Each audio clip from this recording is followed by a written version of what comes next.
Hello and welcome to the Team Meta College Conference Spring Showdown. Orange corner as red. Oh my goodness, watching it as it being like a void space for community building. Now you can see these freshmen and sophomores that have not had that interaction at all. They're completely online because of COVID. He said, oh my gosh, Osaka! Hey everybody, welcome back to the show. This is Age of Coronavirus College Edition. I'm your host, Chase Kurtz. And joining us today is 6 very special guests from Slippery Rock University of Pennsylvania.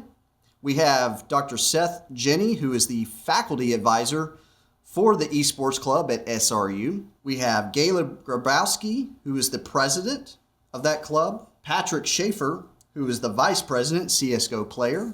Rachel Kiss, who is the secretary and also manages the media, the social media accounts. Dana Wolf, who is a League of Legends captain, and David Lane, who is a CSGO player and also the Rocket League captain. Thank you for joining us today. I want to point out that Dr. Seth Jenny, who is a PhD, also has about 50 peer-reviewed papers, such as esports, to name a few, motion-based video gaming, instructional technology, and distance running. We want to talk more about that as time goes on. But I do want to kind of get everybody's perspective on just how did you get involved in esports? Where is the origin of your interest? And we'll start with Dr. Seth Jenny.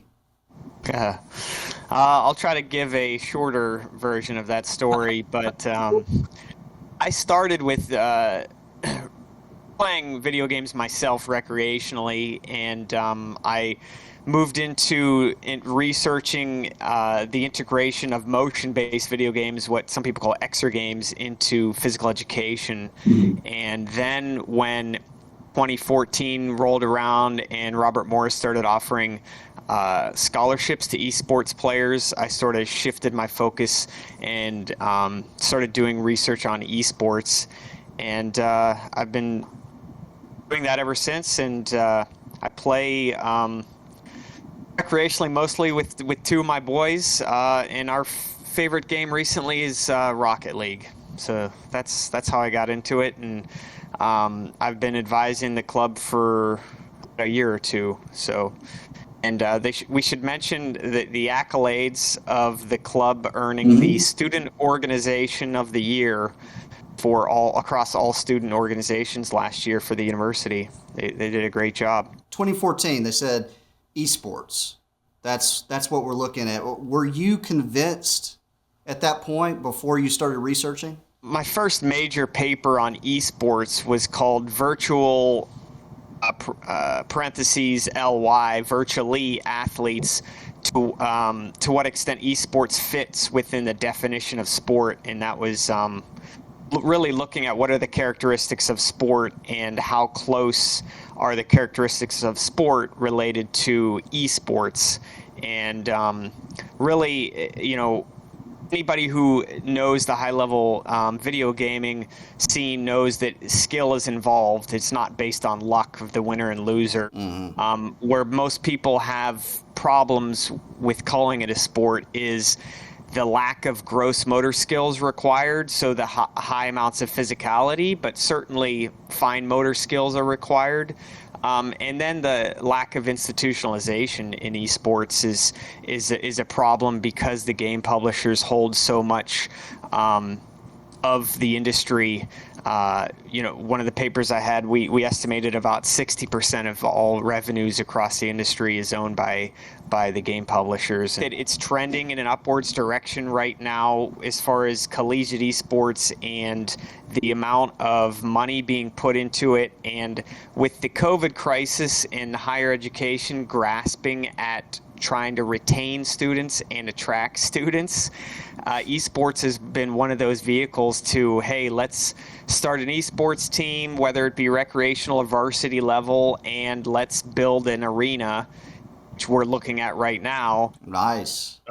To retain and attract new students. But also, the better programs are looking at what are some skills that can go along with teaching the students to join the industry or to utilize those skills in other career fields. So I don't want to speak too much because I want the students to hear I want to hear their voices.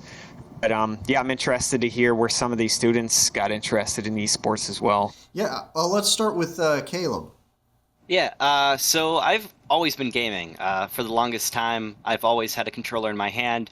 I got every new console as a kid. I got the Wii on launch day. That held great memories in my heart of hearts, knowing that I got the Wii on launch day, which was pretty cool.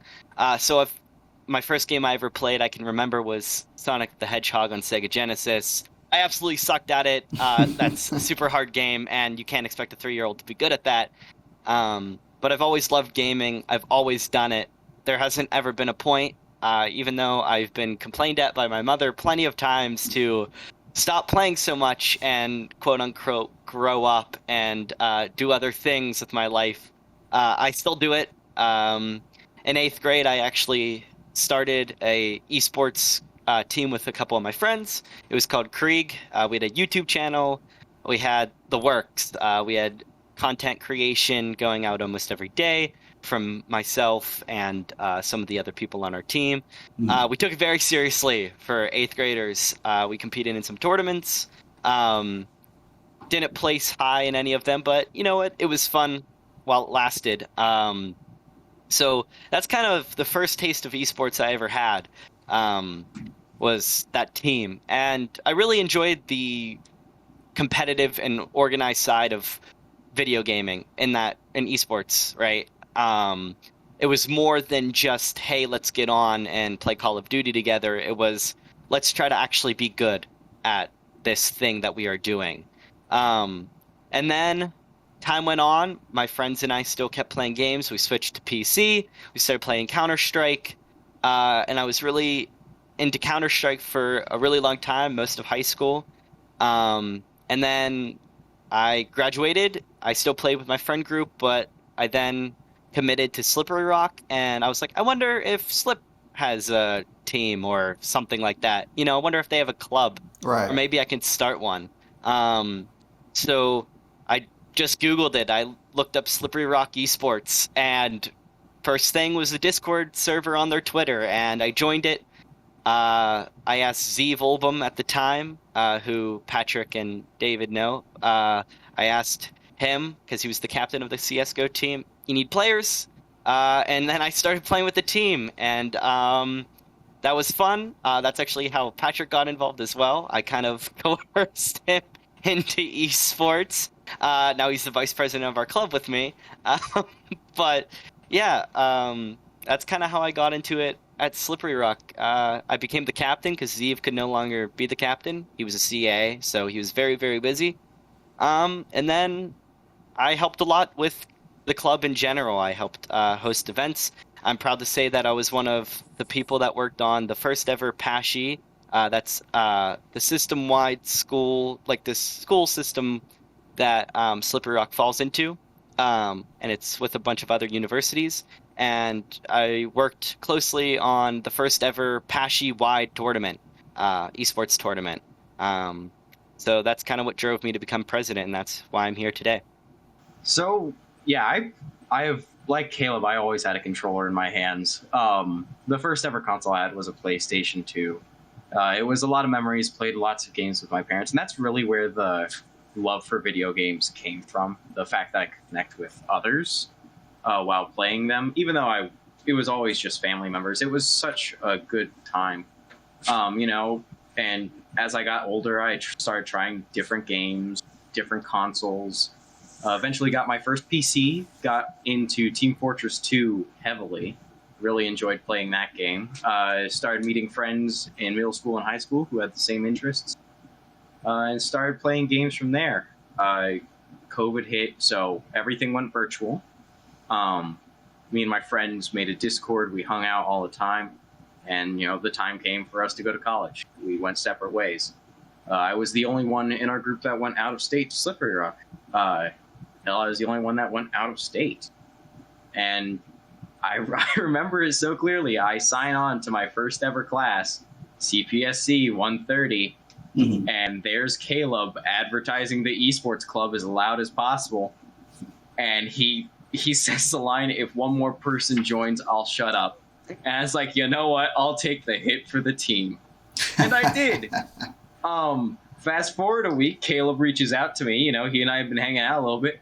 "Hey, Patrick, do you play CS:GO?" No, I do not. "Cool, you're on the team." So I got involved into esports without even realizing what I was fully doing. And I have yet to look back at that moment with a negative thought. Mm-hmm. It has been absolutely amazing to get into esports. I got into casting for different esports games through the Slippery Rock Esports Twitch. I started casting with CS:GO and then moved on to other games, Rocket League, Dota 2, anything and everything that they ever need a hand for. And eventually the time came for elections, and I ended up sliding into the vice president spot somehow. So I've been working with Caleb over there on so many different events. It's just really been amazing to see the club grow that I probably would have never been in because of him.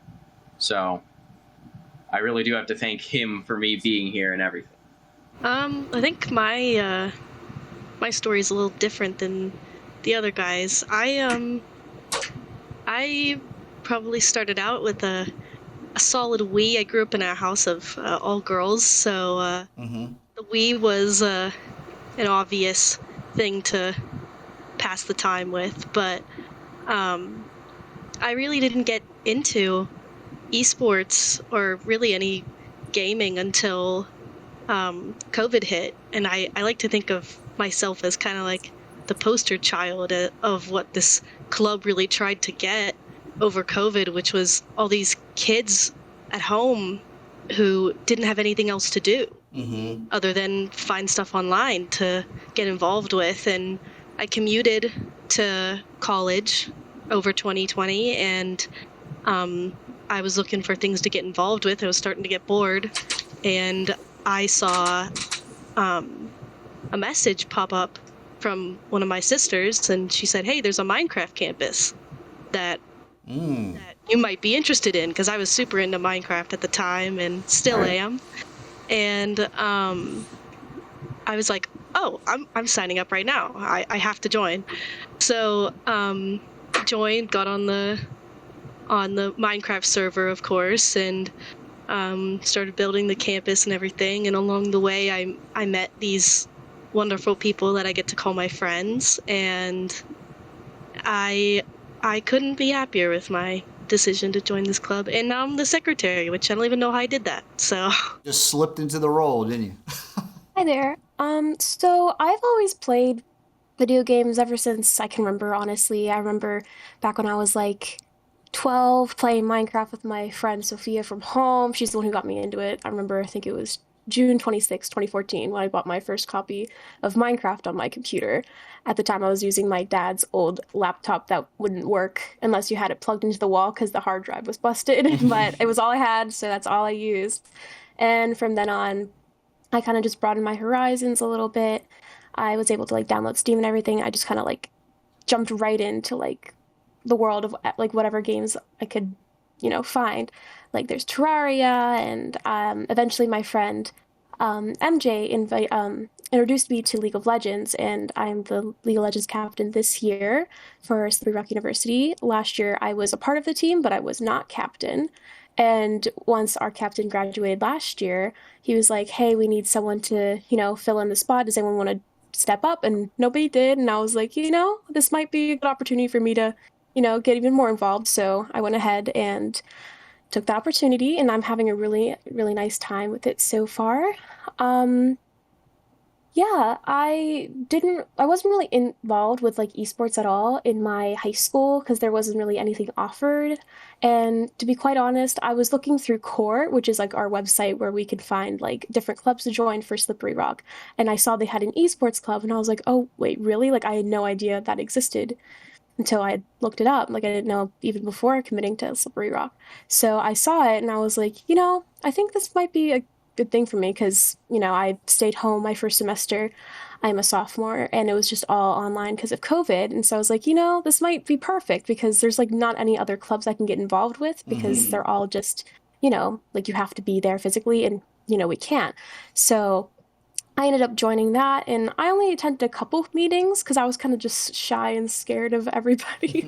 But it was a really good time, and then I eventually reached out and joined the League of Legends team because I saw that was a thing, and I met a lot of nice people, and I'm still playing with some of those people today, which is even better. So I started using computers when I was like 3 or 4 years old, and I remember playing like billiards on a floppy disk on my old I had always used a family computer until it got passed down to me. I used to play like RuneScape when I was like 10, and then I'd play like Roblox and stuff like that was like, it's still around today, which is surprising. But I didn't start picking up like competitive esports until I was probably in like 8th, 9th grade, and then I started playing Counter-Strike. Which is what I initially wanted to play, but my parents wouldn't let me because that's a violent game. Not allowed to play those yet. But yeah, so I probably played Counter-Strike, and then I picked up Rocket League up until and I'd mostly just play with friends until college. I never played like actually competitively on a team ever.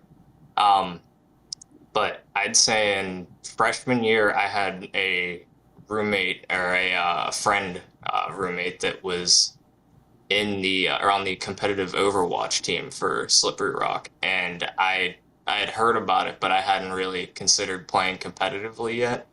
And then in my sophomore year, I joined the Discord looking to play Rocket League, and then I realized they also had a Counter-Strike team, so I ended up not playing Rocket League for the school, and then I talked to Z Volblum, the Mansleever, and he had me as a sub on their team for the end of the season, which was, I subbed in probably 3 or 4 games for them.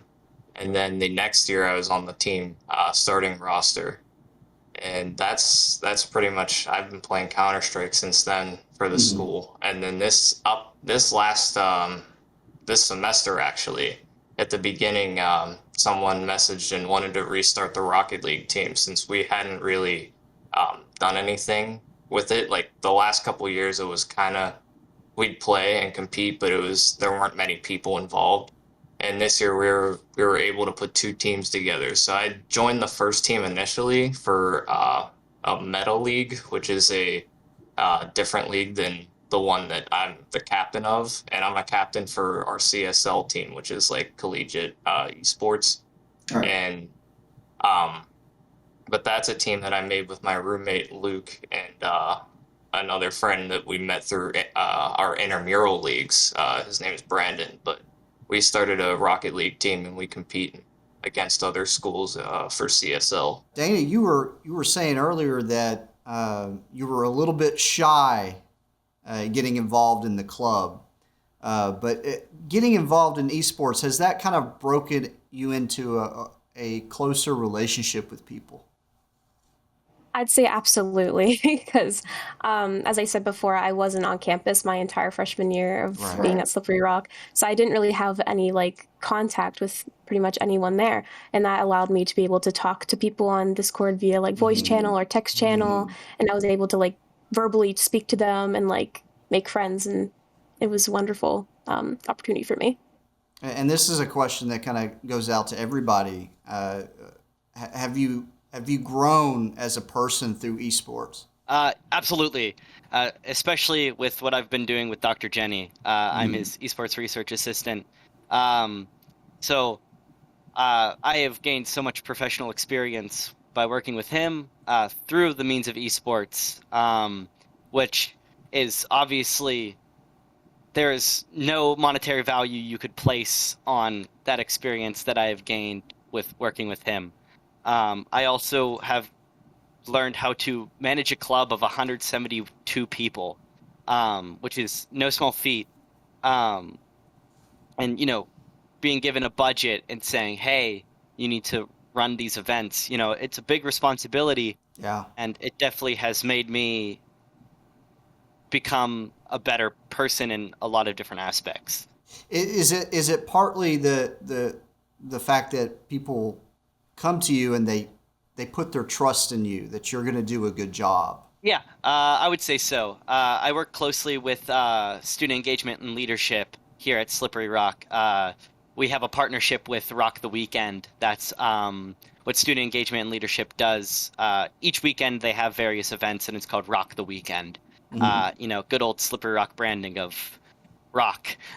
So Julie came to me and said, "Hey, we want to partner with you," and that's no small feat to be given this money and say, "Hey, you need to put on a good event that's going to attract people to these events." Rachel, how important is it to maintain the social media presence? Extremely important. I take a lot of pride in my ability to make funny Twitter messages and all these things that will hopefully catch somebody's eye and make them think, "Oh, I had no idea we had an esports club." Like most of the people here had no idea that we even had one. Right. Yeah, it's really important to make sure our name gets out there because somebody's bound to see it. I think a couple weeks ago, somebody joined because they just saw our Twitter come up on their feed, and they were like, "Oh, why not?" You're engaging people to create a bigger community. And she does an amazing job. I know she wasn't very humble. No, I'm just kidding. But she does a fantastic job. There are so many times where I will text her and say, "Can you please tweet this?" And I get a Twitter notification that second. She's absolutely incredible at our Twitter game. This goes out to everybody. What has going through the past couple of years of COVID done to help hone your skills and your abilities to propel esports into the future? Well, as Caleb alluded to, ASHI, which I will tell you what it stands for, Caleb. It's Pennsylvania State System. Acronyms.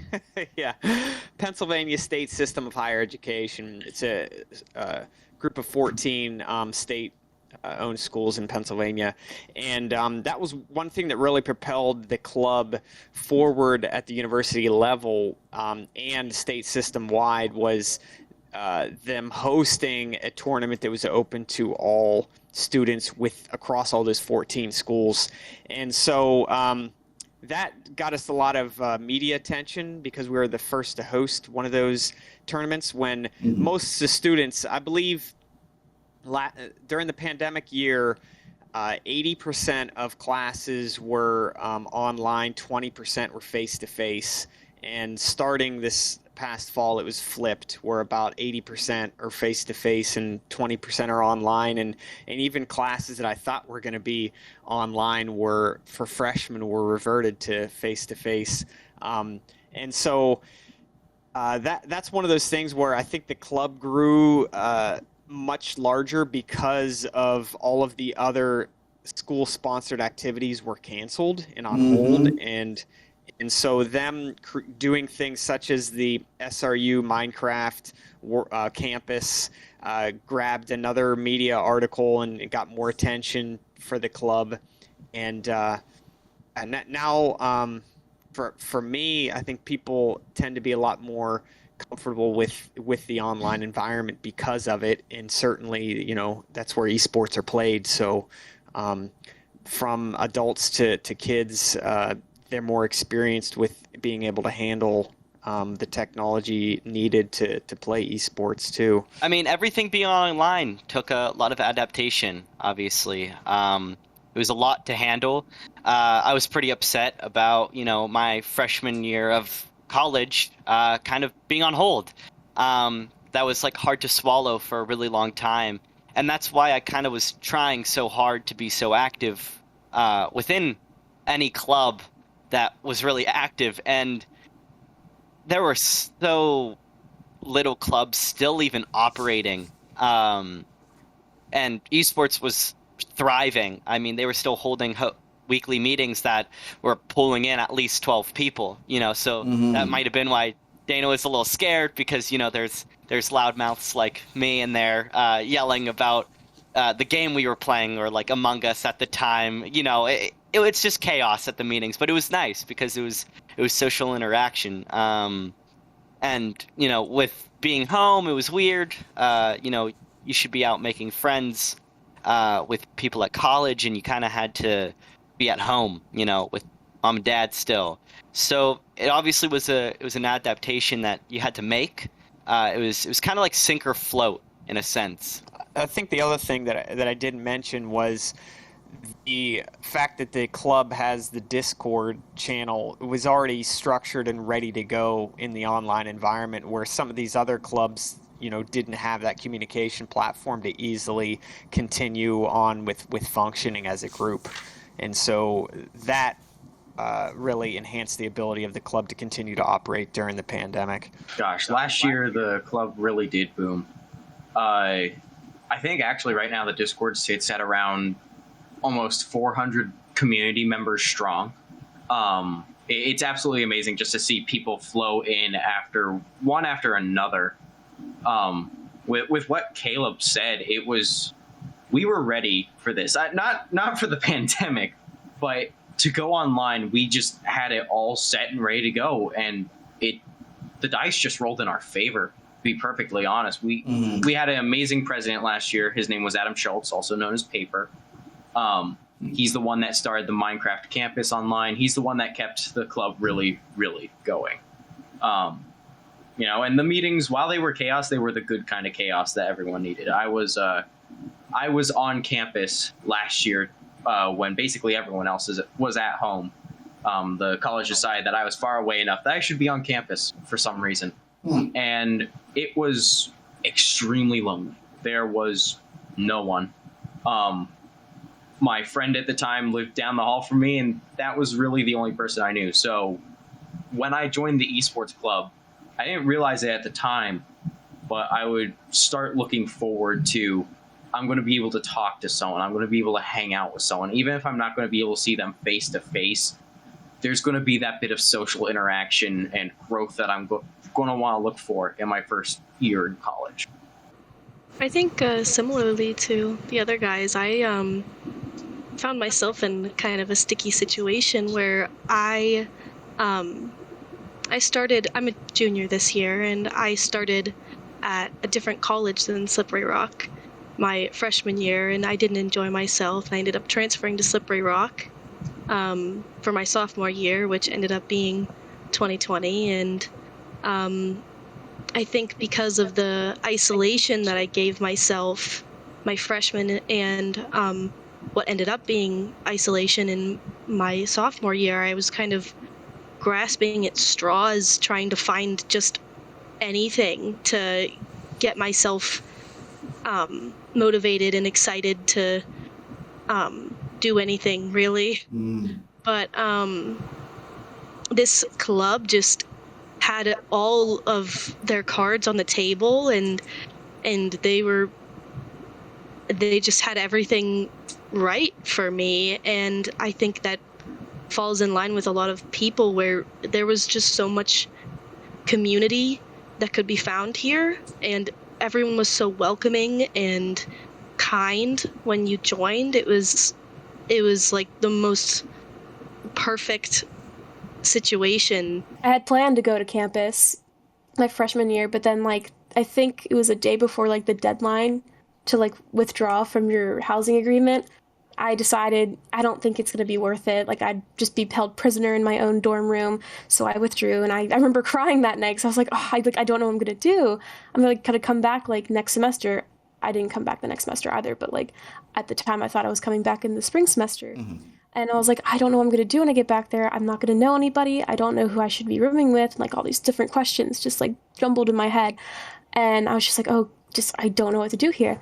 And so my mom, I talked to my mother about it, and she was like, oh, you should see if you can find a club to join anywhere. I know everything's kind of just dead right now because of COVID, but just see what you can find. And I looked and I found the esports club, and I was like, this is my best bet in finding people to converse with and everything. And it honestly helped me make the best of my situation that I was presented with back at home, and I'm glad that I'm still able to continue with that even today. I guess the main thing regarding esports was that even though we were sent home, we were still able to keep a constant schedule. There was no interruption for any of the teams I was on. We were able to keep practicing each week.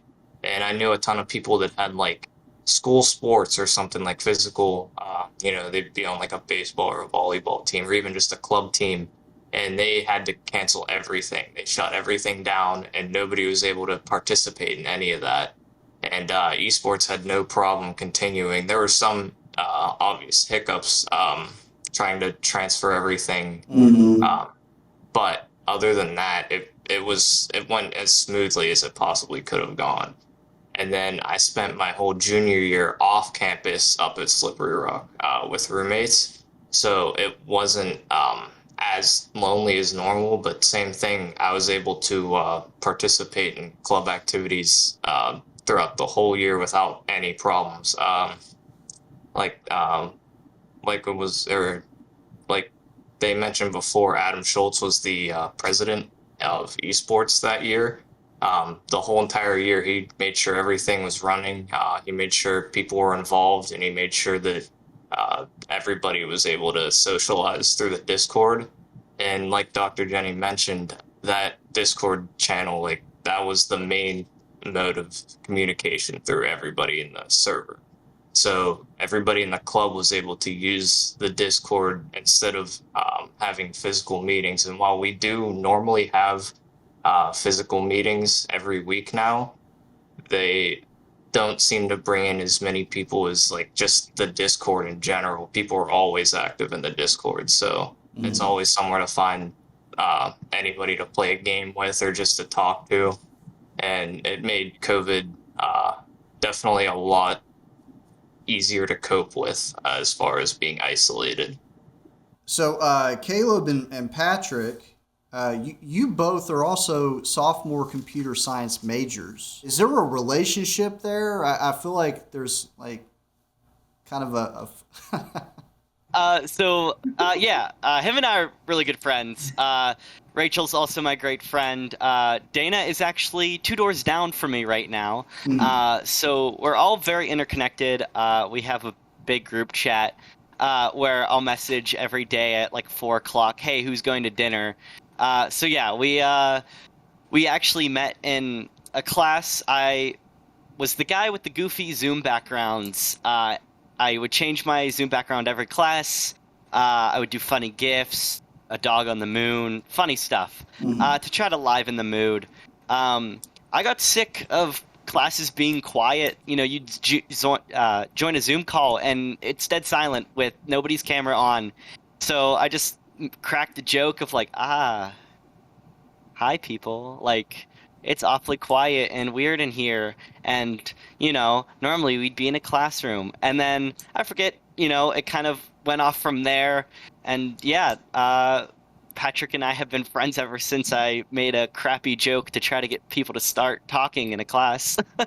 I was also just wondering if like the subject matter kind of was connected with interest in esports as well. A lot of comp sci majors are most likely at least just in the esports Discord. Okay. Caleb again was the one who was just dragging people, into the server. The number of times that I would just be in class, I'd look over at the Zoom chat list and just see Caleb randomly drop the link to the Discord in there. Every time it got a couple of people, so something was working, What is the one skill that you have learned so far in the journey of being a captain on a team? So I'd have to say the number one thing that I've learned is to be adaptable with people, because, if it's all online, to begin with, right? And with COVID and with classes starting up again with everybody, you have to be able to schedule things kind of around everyone else's schedule. Yeah. Not just your own, because for our League of Legends team this year, there are only 6 of us, which is pretty low, but it worked out. There was at least 6. So that means we have a full roster of 5 plus a person that would be able to sub in. And I remember I made a Google Excel sheet, and I dropped the link in our group chat, and I was like, hey, fill this out, tell me your schedule for the week, and I'll find a time for us to practice. And that time ended up being Tuesdays and Thursdays at 8:30 p.m. And if something pops up, if there's a holiday, of course that'd be moved. But it was really difficult to get everybody to put down like their schedule. And because like I would schedule practice, be like, oh, this time seems perfect. Everyone said that they are clear this time. And then someone would come in and be like, well, no, I have yada, yada, yada. I can't do it. So I'm just like, well, then put it down in the document and, roll with the punches. Like, it's fine. Nothing you can do about it. But yeah, no, I think the number one thing I've learned so far by being a captain is to, sort of expect the unexpected and just, again, roll with the punches. And if something pops up, oh well, just you'll be able to get over it or get around. Right. Yeah. Don't take it too seriously. Yeah. So I'd say the best skill that I had to like kind of enhance a little bit is my communication. Not only just as far as like scheduling, you have to make sure that everyone's available, and you have to constantly like remind people, talk to them, and make sure that they can do things whenever you have to have things done. But also in terms of like coaching and being in charge of the team and knowing like or conveying what you want the team to do in certain situations and stuff like that. It's kind of something that I don't think a lot of captains do, is kind of like some places have their own coaches, but we don't have a Rocket League coach necessarily. So if I see something wrong, or if any of our teammates see something wrong in the way we're playing, we have to be comfortable enough to communicate that with the rest of the team. Right.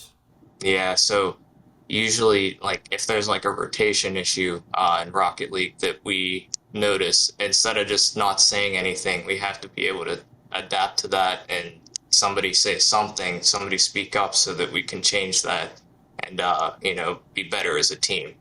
And sometimes when you play on, like, I've played on teams that kind of have like a mix of ranks, where there's people that are super high rank, people that are super low rank, and then some people don't feel comfortable enough to communicate things they see because they feel like that their say isn't as important. You make it like everybody's sort of a leader, and everybody's sort of a teacher and a student at the same time. Exactly. I will say the CSGO team made my job as captain incredibly easy. Most of them are already friends. They've been playing for a really long time together. So they were already kind of doing things on their own without anybody telling them to do it. There was a lot of dedication from all of them on the team. So really, my job as captain was to facilitate the league itself. And that was the biggest thing, was making sure that our league was going properly, right? Right. There were a couple hiccups, and that was the biggest thing I learned, was just kind of administration of a league and tournaments of the like, which really did help later on with the Pashi Classic that I then helped host. Seth, I want to get your perspective on this. You've written so much about this subject. What do you see the future of esports being, let's say, 5 years from now? Maybe even 10. I don't even know how long we can go that far, but... Well, I think it will eventually be an Olympic sport, I would say. Yeah, wow. And right now, the International Olympic Committee is starting to dabble in what they're calling virtual sport. And those are events that lead up to the Olympics within the host city. And those are mostly trying to utilize the internet, web-based, motion-based games. So if you've heard of Zwift, is like a cycling internet-based game where the faster you pedal, the faster your on-screen avatar is. So those are the types of virtual sports that they're starting to utilize. Right. There's like a physicality to it, but it's also online. Yeah. I do think that as the more money that gets put in the industry, as people are starting to gravitate toward esports beyond just the recreational gameplay, it will be eventually an Olympic sport. I think virtual reality is going to pick up even more. I think one of the biggest issues with that, though, is people becoming ill playing it, getting dizzy. Yeah, I mean, there's a fair number of people that I can't ride roller coasters, and how well I'd be able to handle all of the VR throws at you, plus the space requirements of it. But mobile gaming, I think, is really also going to be more of the future, and mobile based esports. Right. So everyone has that access right in their pocket. I think that's another area of where esports is going to head. Lastly, I think more regulation within esports to have more oversight, such as, with cheating and tropics, some of the cognitive enhancers, so drug testing. Right. That will be things that are common in traditional sport will start to flow into esports, but the whole game publisher owning the intellectual property of the game is one of the big issues that has to be worked through with trying to institutionalize esports. So, yeah, those are some of the big trends that I think will happen in the next 10 years, and we'll see what happens. But I think collegiate esports is here to stay, and it's going to only increase. And I'm not going to say every college and university in the U.S. is going to have a team, but I think right now there's over 2,000, and in the next 10 years, I think that you'll be in the minority if you don't have a collegiate team. Yeah, and probably the high school teams will be, at this level at some point. Yeah, and that's where in 2016, when I started hearing about some of the varsity esports collegiate teams were falling under the purview of the athletic director in the Department of Athletics, that also really made me think, well, this is getting serious if NCAA Division I, II athletic directors now have to be in charge of esports, just like volleyball and soccer and basketball and football. And that could be a direction that things might head, but I think you're running the issue of NCAA regs and amateur status and that's a big hurdle to overcome because I don't think you're going to see esports as an NCAA sport anytime soon. Yeah, it'll take some time. You were saying earlier about the virtual reality thing. Is the illness from that coming from the fact that we have our senses here in this physical reality, and then having to play in another virtual reality, and there's sort of like a incongruity? I'm not an expert in the psychophysiology of it, but I think it has to do with more like the equilibrium of balance and sensation of movement, maybe whenever you're not moving, just very similar to when you're getting car sick and on a roller coaster or in one of those simulators. The first time I realized I used to not get sick of those things, but I was at Disney and I did some Star Wars simulator where you're sitting where the stands move and the screen is on. Oh, yes. And I sat for like 2 hours on a bench afterward. I'm like an old man, and you can see the gray in my beard now. I can't handle that stuff anymore. Maybe they'll have pills for us or something we can take, and it'll just knock off the that frequency or whatever. Okay, well, anyway, guys, thank you so much for joining us today. We really appreciate having you on the show and getting your perspectives on everything that's happening. And when it comes to Slippery Rock University, we're really looking forward to seeing what you guys can do. I know you're in the middle of this growth period, these growing pains, but I mean, you sound like you're having a great time.